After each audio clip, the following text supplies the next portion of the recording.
Hon, bakit dati ang sweet mo? Sweet pa rin naman ako ah. Hindi na dati lagi mo akong tinatawagan. Eh ngayon magkasama na tayo sa bahay. Pero parang wala na yung effort.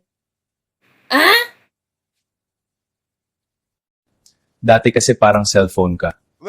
Ha? Bakit cellphone? Kailangan kitang laging i-load para di mawala ng connection. Eh ngayon? Ngayon, wifi ka na.